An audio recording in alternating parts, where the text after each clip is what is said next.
Today's episode is a little bit different, actually, a lot different.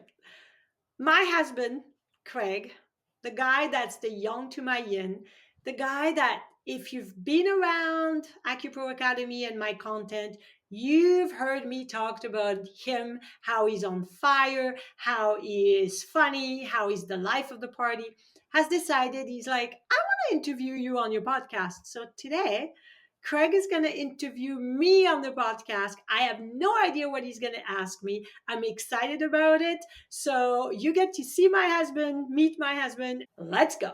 This is so much fun. I'm upstairs and my husband Craig is downstairs on the patio because it's a beautiful day, which is not always the case. So we are in the same house recording this together, which I think is so funny. Mr. Craig, my husband, welcome to the AcuPro Show. It is an honor for you to open the door into your AcuPro world. Oh, you're so sweet. He is the yang to my yin. He totally supports me in everything I do and all my crazy ideas. I have no idea what he's going to ask me today. It's his idea to interview me. So I'm open. The floor is yours. You in charge. Yeah, and I have to say, I'm very impressed because I did offer for you to see all the questions in advance. And if it was me, I would say, show me the questions. But you said you refused. So I think that's impressive. All right. My first question is maybe let's just put all the TCM aside for now and just get to know you, the person. If you go far back, you grew up in France in the French Alps in a small ski town, which was the playground of the wealthy. But you didn't exactly grow up in a wealthy household yourself, did you? No, I did not. I had a single mother that was fantastic, very different, very quirky. And she worked a lot, 12-hour days, and she was on minimum wage. My dad passed away when I was 5. So growing up, I grew up in a small one-bedroom apartment, and we didn't have a bathroom. We didn't have a toilet. The toilet was at the end of the hallway, and we shared it with about 6 other apartments. And then we washed in the sink. I was very happy because I had a lot of friends and the environment was outside. I was outside a lot. I love the outside. I never wanted to be in. But I was also always demanding to my mom, why don't we have money? Why can't we buy strawberries? Why can't we buy peaches? Because they were too expensive. So that I complained a lot about that for sure. Is that why we have so many strawberries and peaches in our fridge? You eventually decide to move to Vancouver and to live in Canada, and you eventually enrolled in TCM School. The question I have is, what was the hardest concept for you to learn or the hardest to understand, at least as it was taught in TCM college? There was a couple of things. First, when I went back, I was in my 30s and I hadn't been in school in forever. And I hadn't been in school in English. So I was really worried about the fact that would I be able to understand everything, to understand the English part of it. So I was really worried about this. And in the end, all my teachers were from China. Their English was as good as mine. So that was not a problem at all. So I was really happy about that. However, I did not expect to be so different, and concepts are hard to explain. It's like when you talk about qi or you talk about yin yang, people have a little bit of an understanding. They think, oh, qi is energy or yin and yang are opposite and it's that symbol. But it's a concept and it's not easy to pass on the information. And so what was hard for me was to understanding concepts from an Eastern or Chinese culture and view, which is very different because it's a different culture, it's a different language. And so there's no words to translate a concept. That I had a hard time with at the beginning, is to understand the foundation, even though my teacher, my foundation teacher, was amazing. And he kept saying, when you don't understand something, go back to foundation. But I was like, okay, but first I need to understand foundation to go back to it, right? But eventually it starts making sense and you feel so excited when it finally makes sense. And is there like one piece of advice that you heard from a teacher that you still think about to this day, or that really helped you get over an edge? It was not about the theory, it was more about the practice. When we first started to be in clinic, and that was the first year we had observation, so we were not needling, we were just watching. And I remember every week when we were in clinic, someone would come and tell us what was going on with them. people had really sad stories. So that was really hard, because I remember after a few weeks of clinic, I went home crying so many times, feeling bad for the people. And I went back to my teacher and said, I think I made a mistake. I think this is not what I should do. I don't think I can handle this. And this is the first year I'm not even in practice by myself yet. And I'm breaking down every night. I'm crying. And she said something to me that stayed with me for my whole career. Is she said, Clara, you're focusing on the problem. You're not focusing on the solution. Yes, you can feel bad for someone, but focus on how can I help this person instead of, oh my gosh, this is so sad. And that changed everything. After that, I was like, okay, how can I help this person? This is what I'm here for. It's to find the solution to ease this person's life. And that is an advice I will never forget. Yeah, some of the most powerful advice is the mindset versus just learning a specific technique or skill. Yeah. And how about if you were to recommend one TCM related book that's not your own, what would you recommend? That is not my own. I'm kidding. That was good. I like that you said so cute. You're so funny. By the way, my husband of 21 years at this time of the recording is very funny, and he makes me laugh a lot. And I always say, as long as you continue to make me laugh, this is going to go for a long time. To answer your question, there are many books that I love, but I am a huge fan of Giovanni Macioccia. He's someone I've learned a lot from, and his teaching made sense. He was able to take concepts from the East, bring it to the West in a way that the Western mind could understand. And he bridged that gap very well. So for me, Giovanni Macioccia, The Foundation of Chinese Medicine, like any book by Giovanni Macioccia for that matter, actually, Diagnosis, Gynecology, like any book.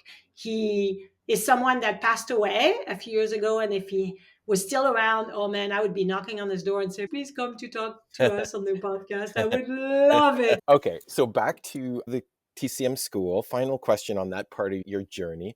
Upon reflecting, is there one tip that you can think of that you would give students, either a great tip to help prepare for exams or just navigate their way through the TCM journey?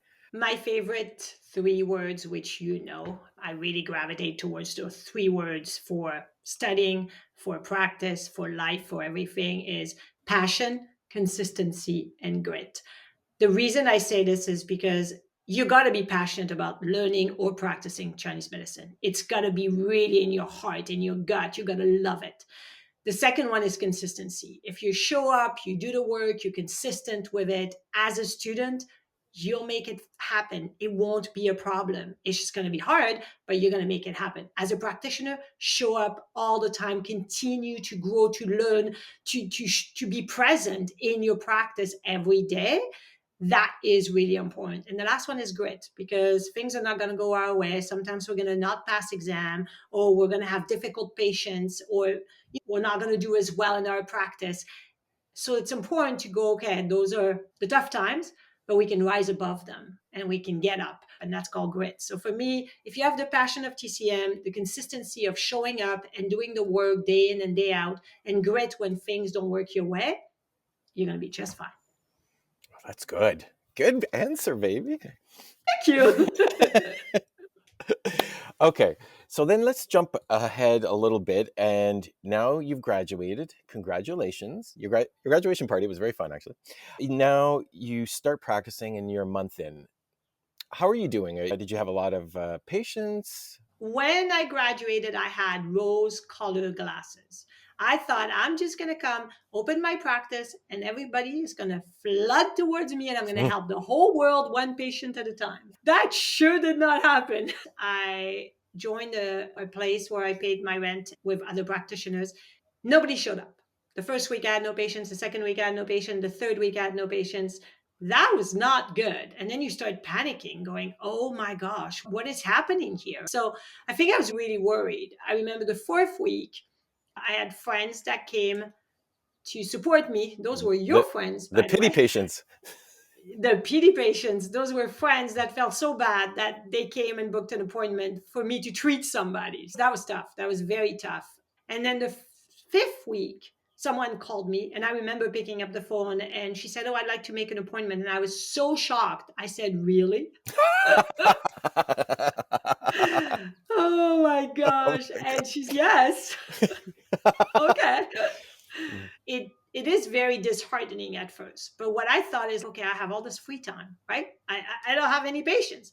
So during this free time, I need to grow my practice. And nowadays there's social media, there's website. At the time, there was not much internet connection to growing a practice. So I had to go and get out of my comfort zone and talk to people and go reach out. I went to see chiropractors, a massage therapist, a physiotherapist. And what I did is I said, I can give you a treatment every time you send me a patient because I can't send you patients. I don't have anybody. I'm just starting. But if you are interested, I'll give you free treatment for every patient. And I said, you can come for a free treatment first to see if you can recommend my services to your patients because, Good. of course, you have to know what I do. And so everybody said no except one person. And she said, I love acupuncture. Absolutely. I'll come for a treatment. She loved the treatment and she started sending me Oh, good patients. And idea. that's how I started growing my practice. Yeah. It's when you go out there and you talk to other practitioners and you want to exchange patients, and of course, you have nothing to offer. You cannot ask something of someone when you have nothing to offer in exchange. It's not going to work. So that's why I said, hey, come for a free treatment. Eventually, the law of numbers, someone's going to say yes. And that person really truly helped me at the beginning. And then once you get the patients to the door and you treat them like gold because they are, then they're going to be your best referral train. They're going to tell all the family and friends, you got to go see this person because she really helped me. So those are the two things I did at the beginning, but it was very scary. And because I worked really hard, I know you know this, but the first month I was panicking, but then I worked really hard. And 6 months later, I was seeing 40 patients a week. So it is possible. You just have to have that grit, that passion, and that consistency. And upon reflection, was there anything that was taught to you in TCM college or school that didn't quite turn out to be accurate, or that you had to build upon and really deviate from to be effective from? Is there anything that stands out in that regard?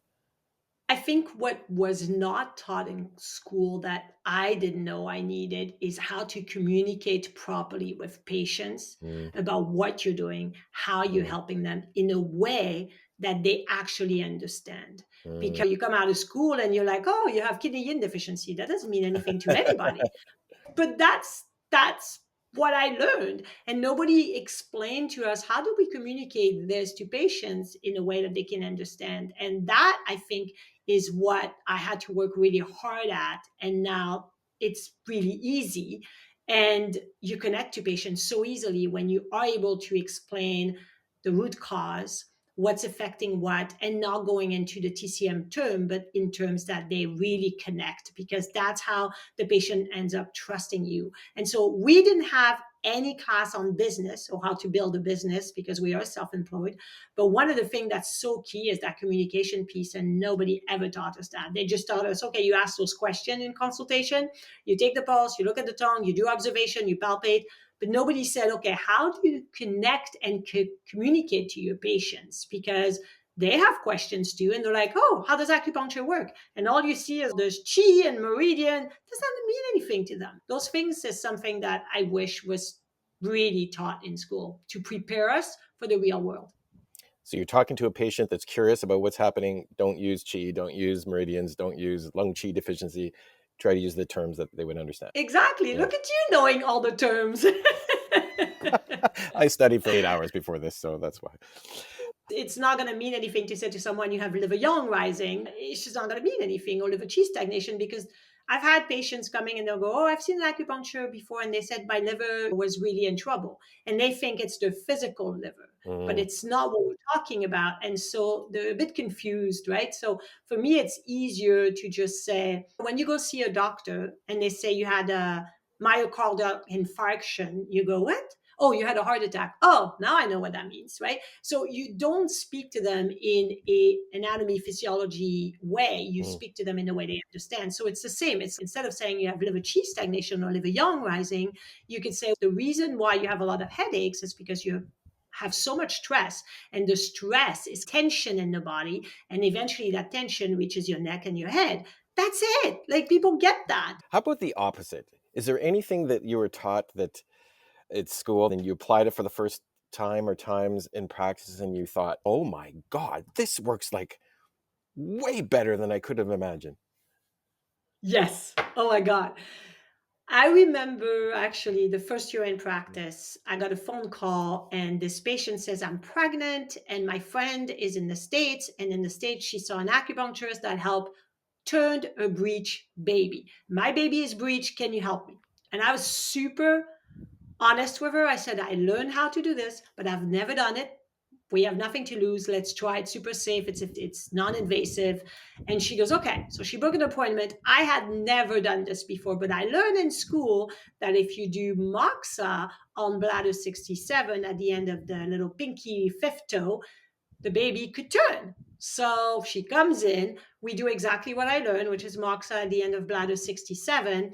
And 2 days later, she calls me and tell me the baby turned, and I was blown away. I was like, hey, Oh, so it you works. didn't say really?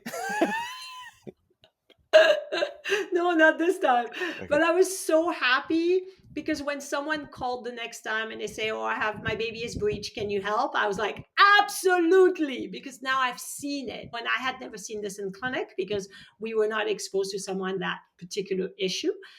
I still, for many years, after 5 years, 10 years, whatever, seen things in practice that still blew me away and go, wow, I can't believe this works so fast, or this happens so well, or what happened with this patient. It still blows me away continuously. So that's really cool.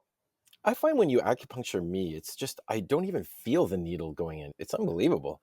I'm ready for this feeling of a dagger being stabbed in me, and it's just wow, it's already in. What is your hack for effective needling? It's an interesting question because I know you were really scared of needles. And Not that when scared, but we Yeah, you were scared of needles. First of all, you bargained with me. How many are you going to put? Where are you going to put them? I don't want more than 3 or 4. Like, it was very funny. But fair enough. It's the first time. When I have a patient that's really anxious or scared, or they want the needling, but they're really anxious about it, and fair enough. So I always say, let's start with one needle, see what happens. And if you think, you know what, I can't do this, you can get up and go, no problem. We don't have to do this. And it puts the patient at ease. And in all my years of practice, nobody's ever got up and left because I choose usually an easy point like stomach 36, which is on the lower leg. And the way I practice my needling is very gentle. So I know people are going to be okay. And yes, some points are going to be a little bit more zingy, if we call them that way, because the person needs them a lot and they are in area that are a little bit more sensitive. If I do a point underneath the sole of your foot, of course you're going to feel it. There's so many nerves in there. The way I needle is very quick, but that takes practice, right? I don't push the needle in. I tap it very quickly and I make it so quick that it's very painless. The slower you go, the more painful it is. I know we want to go slow at first because we're a little scared and we're like, oh, I don't want to hurt someone. But the slower you go, the worse it is. It's actually better to go fast, right? But if there are areas like the sole of the foot, kidney one, which is such a powerful, strong point, not everybody can handle that. I will tell patients, I would like to do this point on you, but it's really powerful because underneath your sole, there's a lot of nerve ending. Is that okay if I do it? And then they'll say yes or no. Most of the time they say yes until they feel it. And then they go, oh, yeah, that was strong. But in general, it's going quickly. And once it's in, then you can play to make sure you found chi, which is what we want to do in the end. But to go in to pass that epidermis, right, to pass the skin part, if you go fast, much easier on the patient. okay. No matter how good you are never doing that on the bottom of my foot point. I can tell you that right now. What's the craziest thing you've seen happen during your practice? What do you mean by crazy? As in, Just thing that you wouldn't what's expect it. You wouldn't expect it. It was like, I cannot believe I saw this today. I can't believe this happened. I can't believe somebody said this. Oh, there's so many things that happen over the years. It's interesting. I had a couple of things that I think are really cool. One patient came in and he was a pharmacist for many years, and I had treated his daughter, and he hurt his back really bad. He was in his 60s. And she said, why don't you go see my acupuncturist? So he finally came and he said to me, I don't believe in this. I'm a science guy. I've been doing pharmacy for so long. My daughter pushed me to come here. I have nothing to lose because nothing is helping. I'm in so much pain. I know that's not going to help. It'll make her happy. So I just came. And I said, you know what? That's fantastic. No problem. You came. That's a good step. Either it helps or it doesn't. Let's give it a try. And what's funny is people always say, oh, acupuncture is placebo because you believe it's going to work, so it works. What happened when someone tells you work, right? It's the opposite, right? So obviously, if it's placebo effect, you know this is not going to work for this person.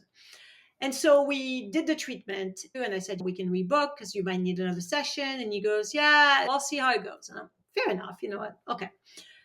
He calls me the next day and he said, he was so funny because he was screaming at the phone. He was like, Clara, this is unbelievable. I'm telling my family, my friends, everyone, this is the best thing. I'm starting to read on the internet. I'm looking into it. You have to explain how does this work because my back pain is gone. It was so fun because not only you helped him, but you changed his mind in a way that now he's going to be an advocate for acupuncture, which helps our profession, helps everyone benefit from it. So to me, those are the little crazy thing where it's like, oh, this is so powerful. Oh, I love it. You are also an owner of a wellness clinic. Some of the positives are self-evident. You don't report to anybody. You have the freedom in that regard. But for someone who is starting out and wants to own a wellness center and might not know all of the ins and outs, what are a few challenging aspects that maybe you never considered when you're all excited and jumped into the owner aspect? It's interesting how things go in life. Once I finished school, my idea was to start a multidisciplinary wellness center with us being able to help patients coming from different modalities like naturopathic medicine and massage therapy and acupuncture and counseling, and really have a good group of people that can help patients. That was my dream. And eventually it happened, and we built the clinic and we brought amazing practitioners and had such a great team. So the dream comes true. However, you remember that at the beginning, I was like, we could have this wellness center everywhere in like different places in Canada and open so many branches. And that went away really quickly because I realized the amount of work it is to own a business that is not just you, that is a bunch of people that depend on the business for their livelihood, not only practitioners, but the people that work as assistant and reception and everybody. And it becomes this burden of having to make sure everybody is happy, everybody is really enjoying working together, that not everybody always connects. It's always a lot of work. There's a lot of paperwork that is so not fun. And at first, when you start, you don't have the money financially to hire someone to do everything for you. It's easy to say delegate, but you need to pay people to delegate. At first, the days I didn't have my patients, I would do reception, right? I would be the receptionist because someone had to, and I didn't have enough money to pay someone 6 days a week.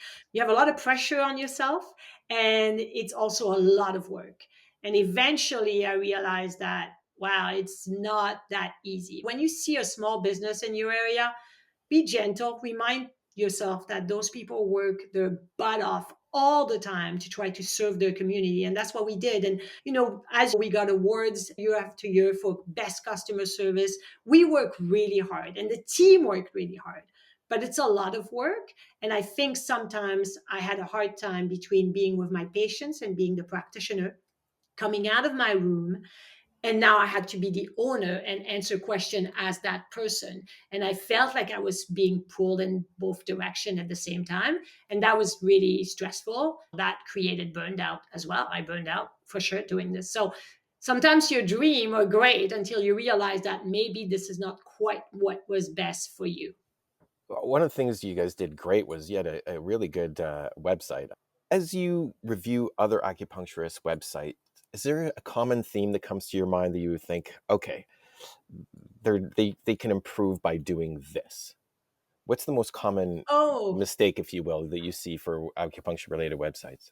that is such a great question. There's a couple of things. The first thing is someone has a website and it's just about them, right? So let's say Clara, my website, I'm the practitioner, it's just me by myself. This is the website about me. And the about page says about us. And I'm like, but it's just you. Why does it say about us? First of all, don't say about us. Just say bio or Natalie's bio or Craig's bio. Whoever you are, don't say about us when you're by yourself because it makes no sense. Like you have to be authentic, genuine, and transparent. So the second thing is people don't like to put their prices. I think that's, in my opinion, a disservice. Because if your price is $100 for an acupuncture treatment, follow up, or initial, or whatever it is, let's pick 100, and someone doesn't know that, they make an appointment and they come in and you tell them it's $100, they might have thought it was less and now they're quite shocked. And they might not come back because that was too much for them. They know their budget. The second one is if you don't put the price, they will call you to ask you for the price. So now it's a waste of time of theirs and yours because you have to answer those questions, right? Just be transparent, put the price, and people can decide if this is something that they can afford or not, right? So that's the first thing that I would say should be on the website. And then the last one that I see a lot is because we love needles. So we put needles on the website, we put the acupuncture doll, anything that has to do with ancient Chinese text and needles poking at somebody. Think of this as a dentist. If the website of the dentist had a picture of the dentist with his instrument in somebody's mouth, I don't think that would be attractive, right? You would want maybe a person smiling with a beautiful smile. That's what you want to see. So I always say, show what you can help. Maybe a picture of someone running because you're helping people that get injured with sports injury, for example, or someone having a baby in their arms because you're trying to help someone with fertility. You have to showcase what you're helping with and not scare people with needles because that's not really what they want to see and that's not what they're looking for. They're looking for the outcome. So those are the things that I would say need to be changed on people's website. Show the problem being solved, not how you go about solving the problem. Yeah. Yes. Yeah. Okay, that's a good one. Let's move away from just practice and talk about your journey as a teacher of TCM. So much fun. I discovered something I love to do. Teaching is such my passion. I'm going to teach all the time. Here's a question. What quality about students did you notice would indicate to you, when they go out in the world and practice, they are going to be good? Yes, that's a great question. Over the years, because I've taught many classes, it's not always, we think, oh, it's the students that has 100% on their test and exam that just passes everything with flying colors. That is not it. Yes, they can do very well. That's not the point. The students that are going to do well are people that show up, want to learn, and try hard. So the reason I say this is because I had a student one time that used to come to class 20 minutes late for every class, all the time. I asked other teachers if it was just my class, but no, it was every class, especially if you're at the beginning of the day, right? So we start in the morning, we'd always come 20 minutes late. So one time after a few weeks, I asked him, I said, do you come from far? Because I know some people travel like an hour and a half just to go to school and then they go home every day, right? It's just really hard. So sometimes with connection or different transportation, it's difficult. So I said, do you come from very far? And he goes, no, I live 2 blocks away. And I'm like, so why are you 20 minutes late every time? And he goes, oh, that's just how I do it. And I thought, is this how you're going to do it when you're a practitioner? You're going to show up late 20 minutes for your patients? You think they're going to appreciate how respecting or respected they are? No. I always say to students all the time, I used to say this to my first year students, remember that while you're in school, the way you conduct yourself, people will watch you because later on we are going to become colleagues. And as colleagues, I can recommend patients to you depending where you move. When someone asks me, hey, do you know someone in this area or that area? Am I going to recommend someone to you if you're conducting yourself in a way that doesn't showcase how great of a practitioner you will be? That's what I said to my students every year when we were in school. So I had students, they don't do well in tests, they don't do well in quiz, not bad, average, like you would say, 70%, 80, because they don't do well in tests, but they showed up. They asked tons of questions. They took lots of notes. They went out of the way to learn more, to try to really understand the medicine. those people are going to do well because they are showing up, they're consistent, they're passionate, they want to learn even when it's hard. So that's how I recognize students that I think, in my opinion, are going to do well as practitioners. And maybe reflect back when I went to university. Maybe I should have been a bit better. But anyway, it is 10 years switching from teaching in a physical bricks and mortar to your online AcuPro. It's been 10 years. Congratulations. Thank you, baby. I could have not done it without you because, especially, English is not my language, and Craig has helped me edit my books. Like, we went through 7 times edition on the first book and over 800 page, and he literally helped me edit everything, and he continued to do this all the time, and he's so helpful, and he's helping me translating my books in French. So I have to say that this 10 years is, thank you for the anniversary, but it's so powerful to have someone to support you in that journey, and it makes it much easier to continue when you know someone is supporting you, not just by helping, but also, you know, by being loving and supporting and being your best advocate. So thank you to you. Happy Oh, anniversary of AcuPro to you. yay. And all that help is very unpaid, by the way. But that is That is fine. true. Hey, I make you good meals. You enjoy my cooking. That's what you get paid You in cooking. are the best cook. I'll give you that. Why did you create AcuPro? There was a couple of things. When I first started, I really truly wanted to help students, my own students, having a resource for them to have something that they can look at after school or in between classes, so they have more to absorb than those 3 hours where sometimes you miss class or things happen or you're not always present because you have things in your life. So for my students, I wanted really something that they could have on the side. And at the same time, I wanted to provide continuing educations to practitioners who are looking to learn courses online because they can't always access or travel to places, but at the same time, make it in a way that they would really get the information straight to the point, no fluff. They can apply right away in their practice to be able to thrive and help the patients. So that's why I started. And probably people have no idea. I don't even quite know myself. How long a short reel on Facebook, Instagram, how long does it take to make you? Today, I just published your first reel with your head because you're bald. You have the perfect head I to have a showcase all great the points. head. You do. And that's a perfect showcasing all the points on the head because it's always so hard to showcase the points on the head on the hair. So you have the perfect head, and you finally agreed to let me film you so we can do a reel. So that reel is 16 seconds.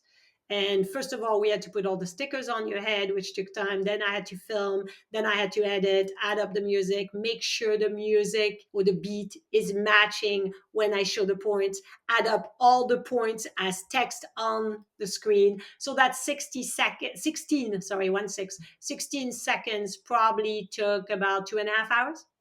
Wow. And how about a longer video, like ones that are 20 minute long or 30-minute on YouTube?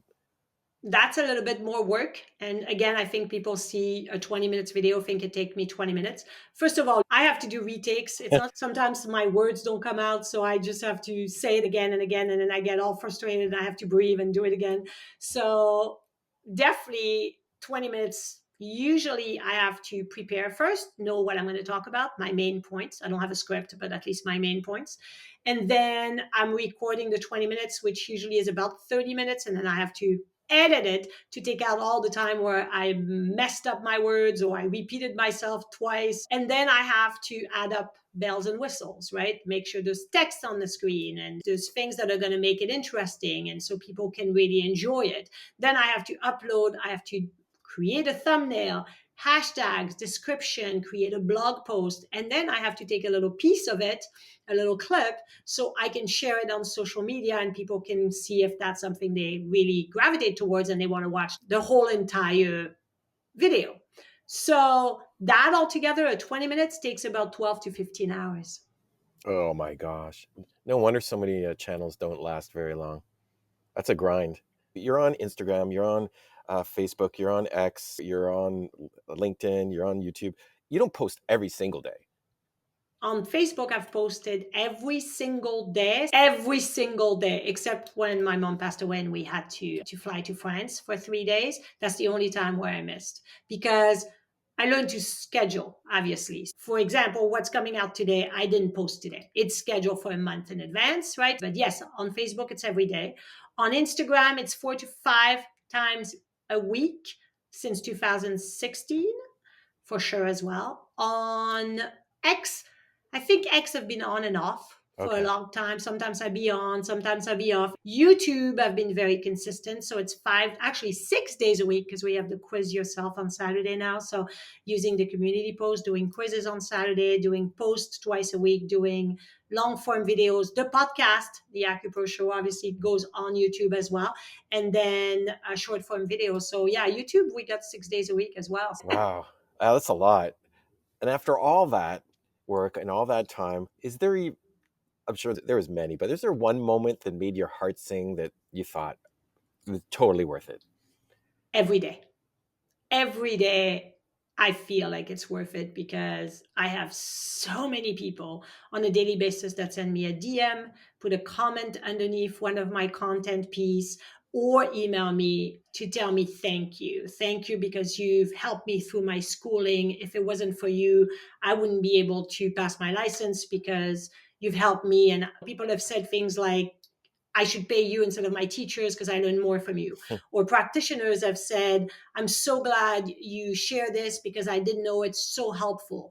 Like all this every single day. Someone, even if it's just thank you so much. You don't have to send me a massive explanation. Recently, someone said, I just found your podcast and I loved it and I keep listening. And now I want to go back to school and learn TCM. That to me is Wow. the pinnacle of Wow. why I continue to show up, be consistent, be passionate, and be pretty much everywhere shouting the benefits of TCM and acupuncture and supporting everyone so they in turn can support their patients and shout louder than I am and share all the content and make sure the world knows about how amazing it is. And conversely, what would you say would be what was the hardest moment during your AcuPro journey? Oh, there's been a few. And I think most of them is because, as you know, I'm very sensitive. So people saying really mean things or, in my DM or via email, me, I'm all about fairness. I'm all about being fair. Everything has to be fair. And so when people attack me and it's completely unfair, I get really upset. And so where I cry or I can't work, I can't focus, I can't concentrate. And this happened a few times, right? And online, because you're online, you put yourself online, of course. And this is the grit part, right? I'm passionate about TCM, I'm consistent, I show up. But the grit part is not only the time, which sometimes takes a lot out of me, but it's the negativity that comes in that sometimes just really affect me. However, the negativity is 3% versus 97%.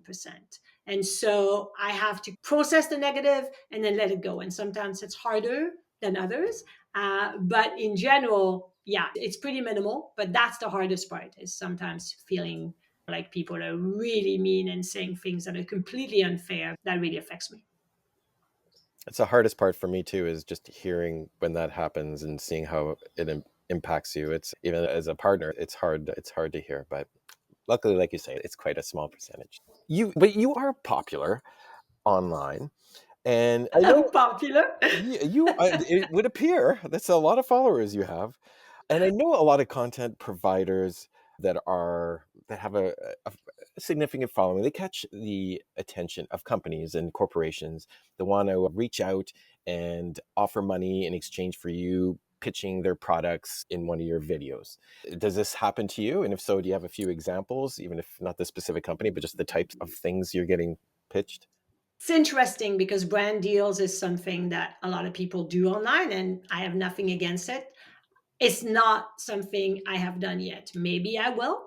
But as of now, 10 years later, I've had so many companies approaching me, asking me to promote their product. So if it's a course I've taken, like Suzanne's course, the reflexology, that's different because I've taken the course, I love it. We talked about it, and she's like, why don't we offer it to your community? That's great. But the people that approach me, I don't know their products, right? So I've been approached by things like yoga pants, for things that have to do with acupressure, like acupressure mats, things for sleeping, like pillows, and different things that may relate to health. I've been approached by many companies about many different products over the years, and it doesn't feel right to me.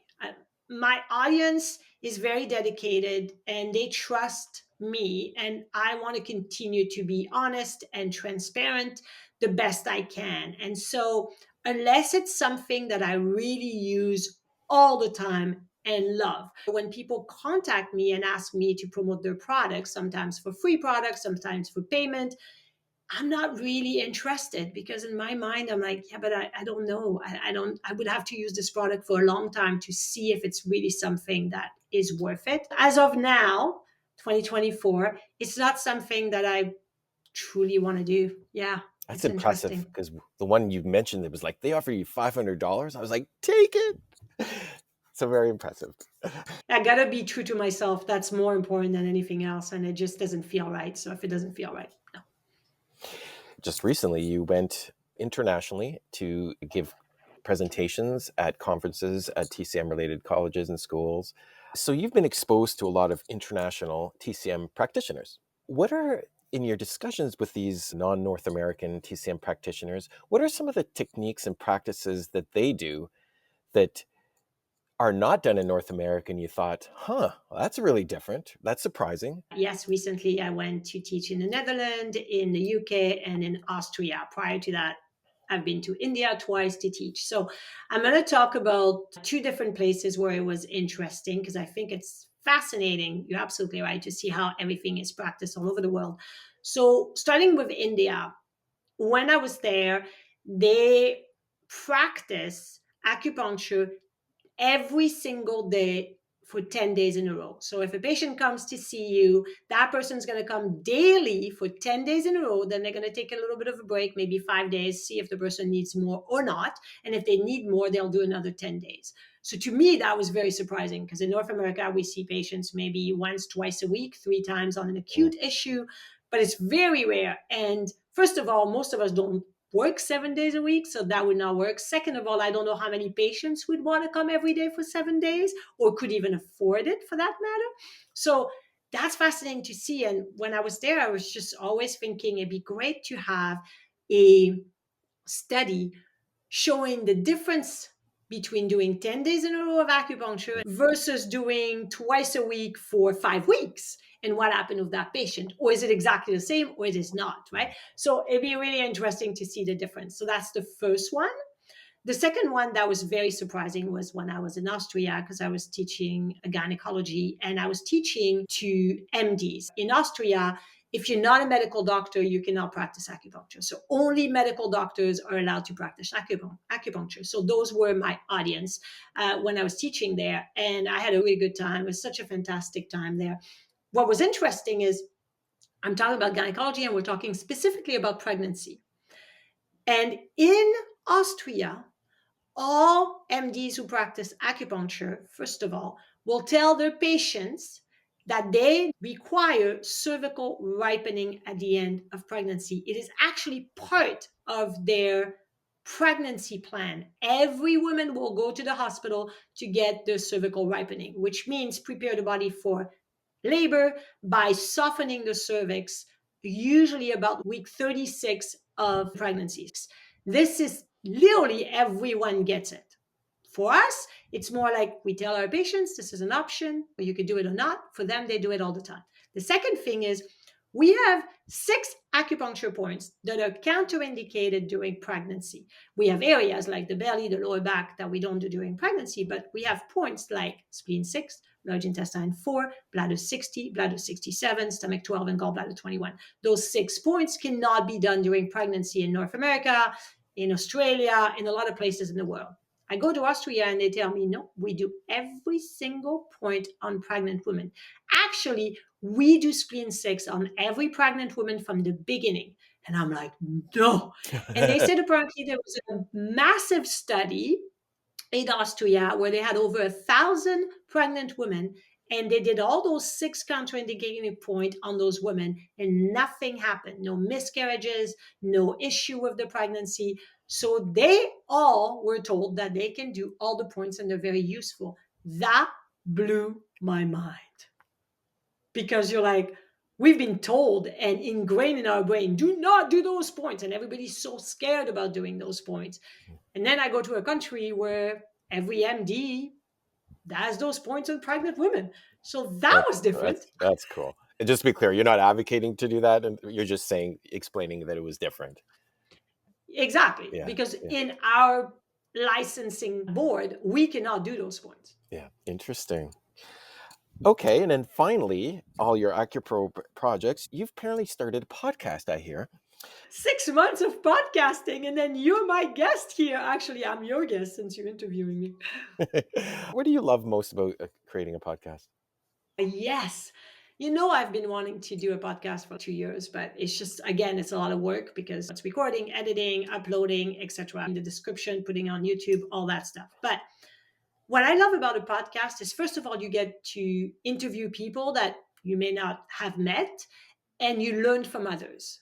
I get so excited about hearing others sharing their wisdom, their knowledge, their nuggets, and we all can benefit, not just me, because now it's out there for people to benefit. The second thing, it's easier than having to do a video because you don't have to set up anything. You just sit there in your pajamas, with your cup of tea, and you just start talking. And so I feel like it's such a great avenue. Also, I love to listen to podcasts. And so I thought maybe people would enjoy that too. And the response has been really positive. We reached over 31,000 downloads Wow. as of past 6 months. So I'm just Wow. blown away by how great this is. It's a lot of fun, actually, this podcast journey. Okay, you mentioned guests.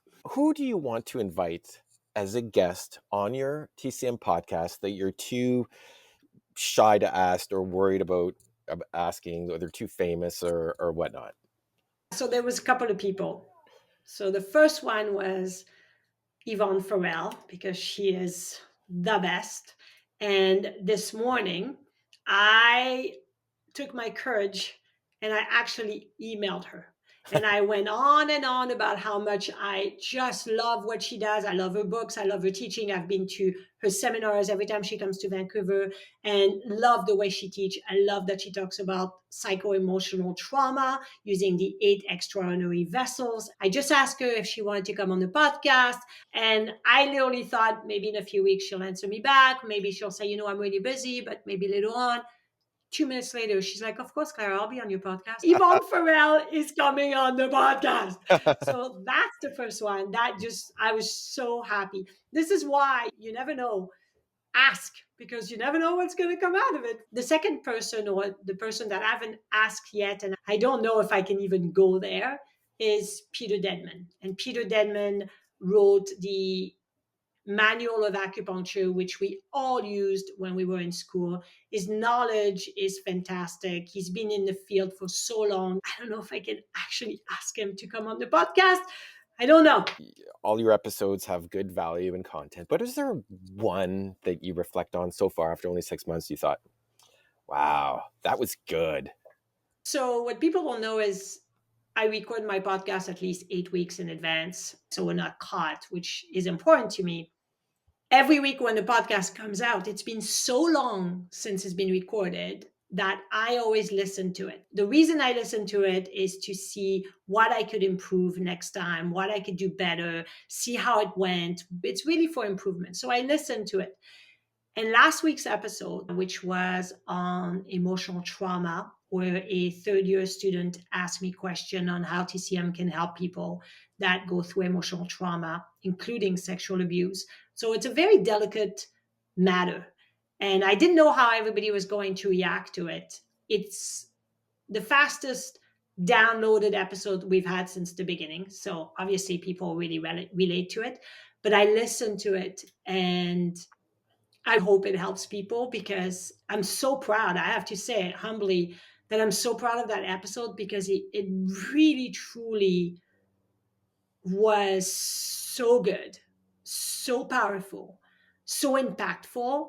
that I truly hope a lot of people listen to it because they'll absolutely love it. And if you are listening to this episode, we'll put that show link in the show notes because if you haven't listened to it, you should. I'm really proud of how it came out. And the reason it came out so well is because the person that asked me the question had such great, insightful question, Mhm. which brought really good answers for me. So that was a great episode. Finish this off. Speed round. 5 quick questions, and you can only answer with one word or a maximum of one sentence. Are you ready? No, but sure. Okay. Go. All right. Let's assume some authoritarian dictator guy has just assumed control of all acupuncture governing bodies all over the world, and his first crazy edict is that acupuncturists can only use 2 acupoints ever. Which of those 2 be? Oh, easy. Stomach 40 and gallbladder 34. Wow. Okay. Because those are my favorite points. Stomach 40 because it eliminates phlegm for anxiety, depression, who's not affected by mental health disorders. It also helps balance blood sugar, great for digestion. And then gallbladder 34 because it relaxes the body, it allows to help the body self-regulate for joint, ligament, and tendon issues, which a lot of people have, and it's for self-doubt, decision making, and self-esteem. Those 2 points, that's what I would pick. Sounds good. That was a long sentence, but a good No, answer. no, I gave you the 2 points, then I You explain can't do that. That why. goes against the whole principle of the speed round. Okay, question 2. What value or values do you appreciate the most in other people? Authenticity. The most famous person or persons to DM you on any social platform or follow you? Jennifer Lopez. Jennifer Lopez. Seriously? Yeah. Wow. Okay. Yeah. Jennifer Lopez, Sharon Stone, super famous, obviously. Lucy Perez, who's a very big figure in the Philippines as well. And actually, she has millions of followers and follows me. It's just fascinating. All right. You're giving advice to your younger self. You've just graduated. You're about to be a practitioner. Incorporation or sole proprietorship? Incorporation. Final question. What do you like the most about your husband? That he makes me laugh. He's awesome. But I can't say just that because I know it's just one word. You make me laugh, No, but your that's it. support. No, okay, so no, I change it. Then your support because that's just without support. Yeah, to be able to hug you when I feel down, or the support when things are tough, and you ground me very easily when I just go, what's happening? So your support, then I'll take that over the laugh, but it's pretty equal. That's the end of the interview. And thank you so much again. I'm so proud of you for what you've accomplished and what you do. I really am. Congratulations. And thank you, like I say, for opening the door just a little bit into your AcuPro world. It was fun.